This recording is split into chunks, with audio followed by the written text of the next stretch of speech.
Hello everyone.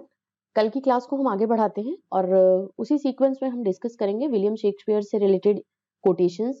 और उस पे हमारा होगा आज का सेशन जो कि एमसीक्यूज बेस्ड है। मल्टीपल चॉइस क्वेश्चंस होंगे।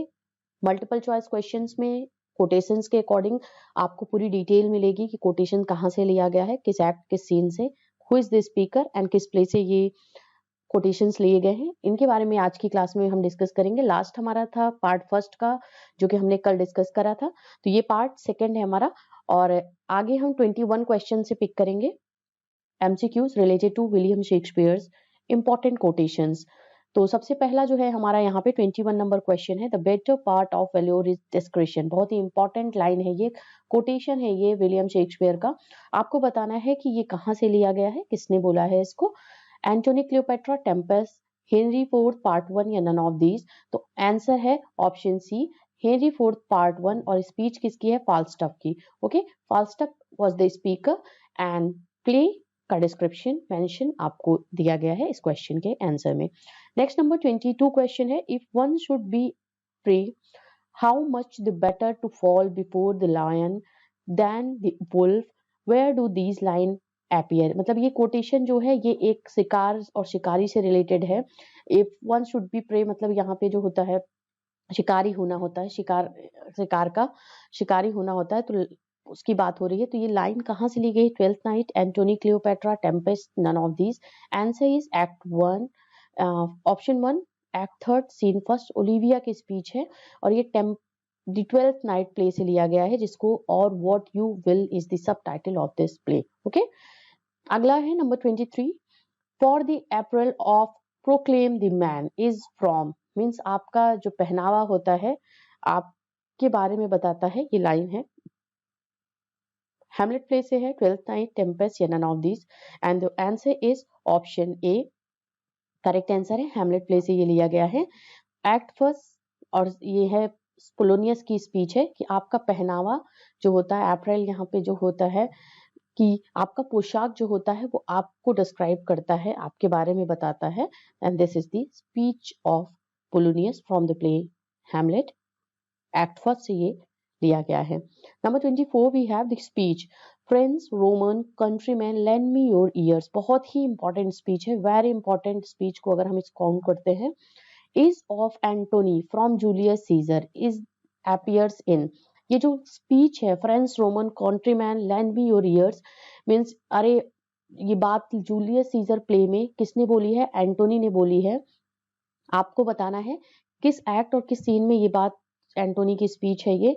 फ्रेंड्स रोमन्स मतलब जो अपने कलीग्स हैं उसको वो एक तरीके से एड्रेस कर रहा है, रोमन्स को बता रहा है, जो रोमन के लोग हैं उनको। Countryman lend me your years means मुझे अपना मतलब मुझे सुनो, ये बात हो रही है इसमें। तो ये जो लिया गया है ये लिया गया है act third, scene first, scene second से, जब जूलियस सीजर को असैसिनेट कर दिया जाता है, उनकी हत्या कर दी जाती है बाय द कॉन्स्पिरेटर्स। उसके बाद एंटोनी अपनी एक स्पीच, एक बहुत ही इमोशनल स्पीच देता है इस प्ले में, जो कि होता है कि जूलियस सीजर को मारने वाले कौन हैं और किस तरीके से उसको मारा गया है जूलियस सीजर को। इवन उसके फ्रेंड्स भी इसमें इंक्लूड है। Who was Brutus, Brutus was the friend of Julius Caesar, बहुत एक कलीग था, एक बहुत वेल विशर था, बट वो भी उस कॉन्स्पिरेटर में शामिल होता है। तो यहाँ पे ये स्पीच है एक्ट थर्ड, सीन सेकंड से, एंटोनी की स्पीच है from the play Julius Caesar. बहुत फेमस स्पीच है, बहुत ही फेमस और इंपॉर्टेंट स्पीच है। Number 25 we have uneasy lies the head that wears a crown, this is from Henry IV part second। Option भी है Antony Cleopatra, C Tempest, as you like it. Answer is option A, option A is the correct answer. Henry fourth play से लिया गया है, ये historical play है William Shakespeare का। Act third, scene first में ये बात हुई है और हेनरी फोर्थ की स्पीच ये है, uneasy lies the head of that wears a crown. Means ये जो मुकुट पहनता है वो अनईजी फील करता है, या उसके कितनी रिस्पॉन्सिबिलिटी होती है जो ये मुकुट, जो भी सर ये मुकुट धारण करता है या जिसके ऊपर रिस्पॉन्सिबिलिटी दी जाती है।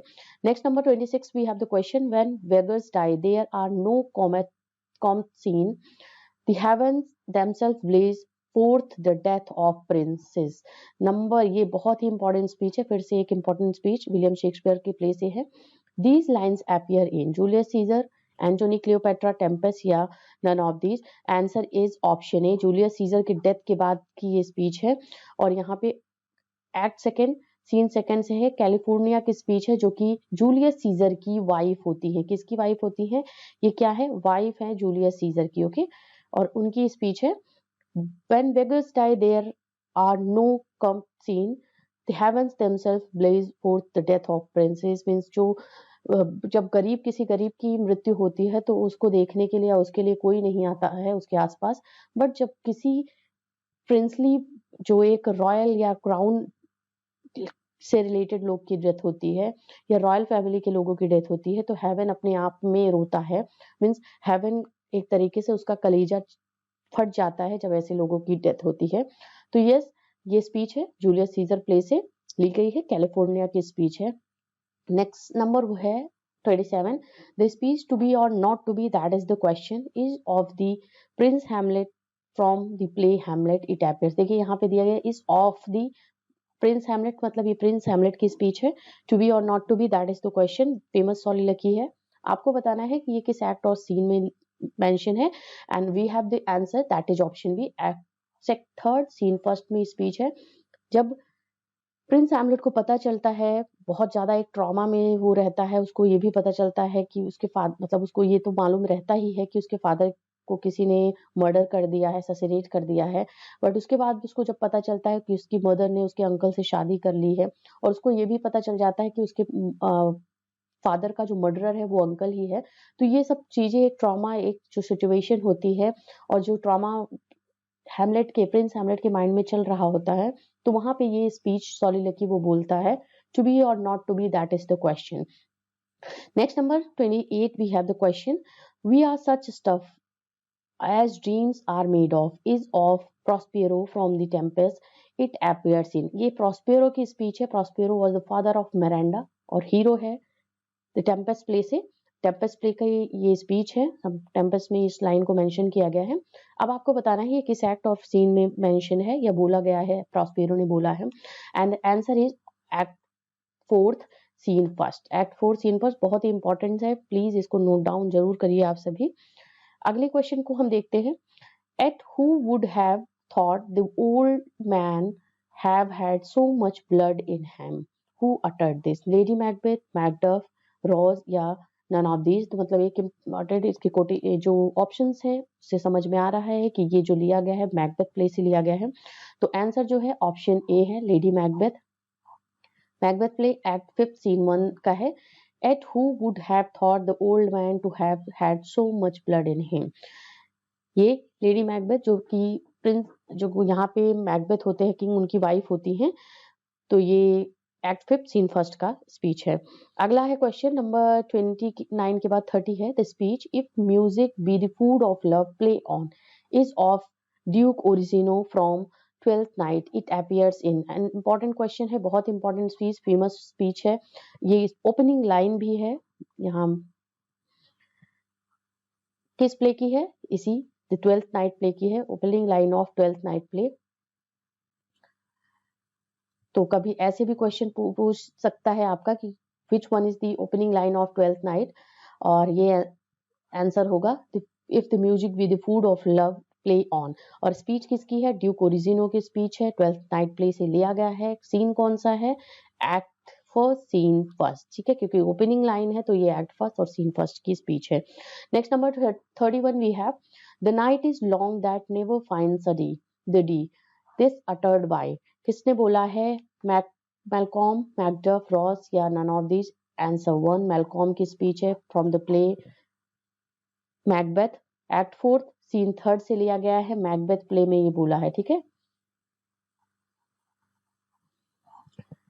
अगला क्वेश्चन है number 32, the speech if it life is a tale told by an idiot full of sound and fury signifying nothing is of Macbeth. ये मतलब मैकबेथ ने बोला है from the play Macbeth, Macbeth play से लिया गया है। एंड इट अपीयर्स इन, किस एक्ट, किस सीन से ये स्पीच बोली है मैकबेथ ने, मैकबेथ प्ले में? तो वो है आंसर लास्ट सीन होगा इसका, लास्ट एक्ट भी है, एक्ट फिफ्थ, सीन फिफ्थ। ये है कि it life is a tale told by an idiot full of sound and fury signifying nothing, मतलब एक बहुत ही, बात कर लो आप तो बहुत एक पॉप शो वाला लाइफ है, एक इडियट का टोल्ड टेल है कि लाइफ ऐसी होती है ऐसी होती है, बट ये क्या होती है किसी मतलब की नहीं होती है, ये बात मैकबेथ ने बोली है।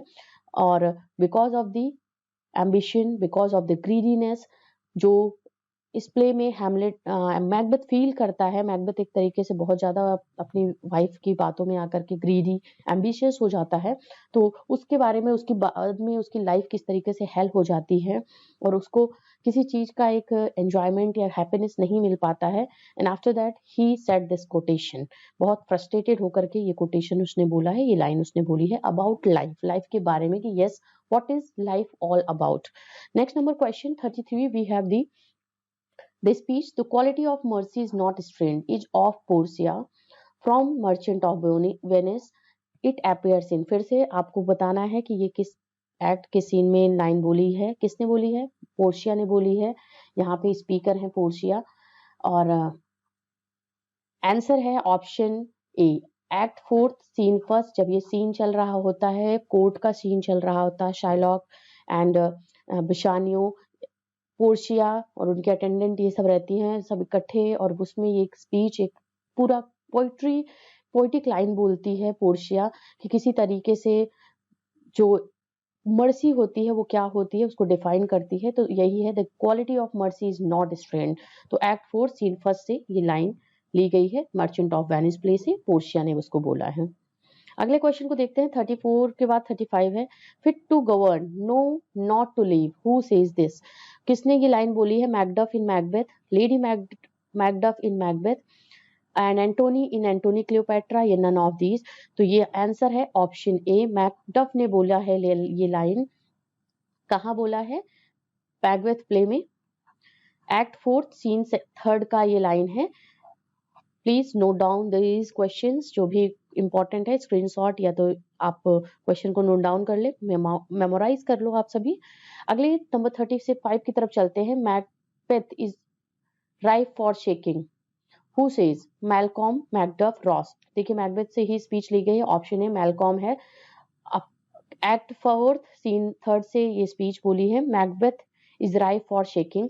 36 we have, for Venus smiles not in a house of tears, who utters this in Romeo and Juliet, Romeo and Juliet में इस लाइन को किसने बोला है, Venus smiles not in a house of tears, Paris, Romeo या Juliet या none of this, act यहाँ पे ऑप्शन 1 है, पेरिस ने बोला है एक्ट 4 सीन फर्स्ट में। अगले नंबर 37 की तरफ चलते हैं, Here is the smell of the blood still. All the perfumes of Arabia will not sweeten this little hand. Who said this? बहुत ही important famous line है, और इसकी बात करते हैं तो यह हाइपरबोली फिगर ऑफ स्पीच है। कभी कभी एग्जाम में इससे भी क्वेश्चन आता है कि which figure of speech used in this sentence, that would be the hyperbole. एक आप अतिशयोक्ति अलंकार की बात करते हो तो कि पूरा जो all the Arabian perfumes of Arabia will not sweeten this little hand. Arab जो सिटी है दैट इज नो कंट्री है that is known for perfumes, famous for perfumes, different kinds of different aroma related different fragrances you will get there in an Arab country। तो वहां पे वही बोला जा रहा है कि ये स्पीच बोली है, किसने बोली है, आंसर की डायरेक्ट बात कर लेते हैं फिर मैं आपसे डिस्कस करती हूँ। लेडी मैकबेथ की स्पीच है यहाँ पे, सॉरी सी होगा आंसर, मैकडफ नहीं, लेडी मैकबेथ की स्पीच है, वहां मैकडफ था। एक्ट 4 सीन फर्स्ट में लिया गया है, here is a smell of the blood still, all the perfumes of Arabia will not sweeten this little hand, मतलब अभी भी यहाँ पे ब्लड के निशान है, ब्लड के निशान के साथ साथ उसकी गंध अभी भी है, स्मेल अभी भी है, पूरे अरब की जो परफ्यूम्स है वो भी इसको, इस लिटिल हैंड को स्वीटन नहीं कर सकते, मतलब इसको, इस ब्लड की जो स्मेल है इसको हटा नहीं सकते, इसको फेड अवे नहीं कर सकते हैं।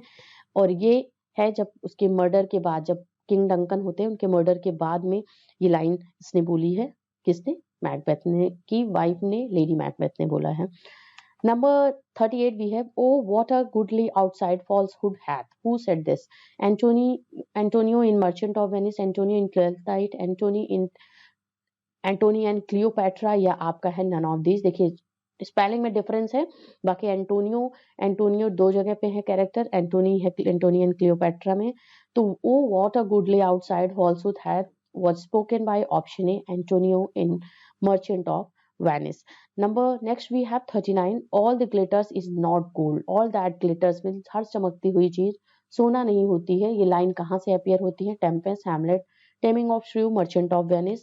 तो option D is the answer, Merchant of Venice से ली गई है ये लाइन इस प्ले से।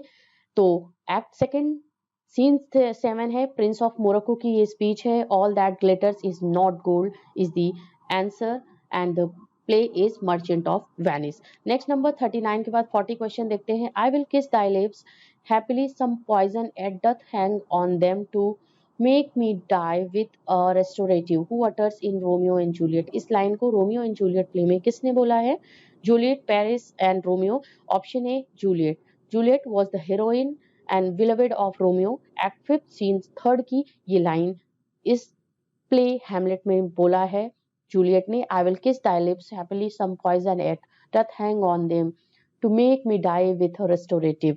नेक्स्ट नंबर 41, क्योंकि ये लव स्टोरी है, रोमांटिक लव स्टोरी, एक ट्रेजिक रोमांटिक लव स्टोरी है जो कि हम रोमियो एंड जूलियट प्ले है। 41 we have For never was a story of more woe than this of Juliet and her Romeo, who utters and where। किसने ये बोला है? देखिए रोमियो एंड जूलियट है तो obviously Romeo and Juliet play से ये है। और किसने इसको बोला है? Prince in Romeo Juliet, Juliet in Romeo and Juliet, Paris in Romeo Juliet, या नन ऑफ दीज। तो आंसर है Prince in Romeo and Juliet की ये स्पीच है। 42 और friends please do like, share and comment on this video. अगर आपको पसंद आ रहे हो इसके क्वेश्चंस, पार्ट फर्स्ट देखना बिल्कुल मत भूलिएगा आप सभी।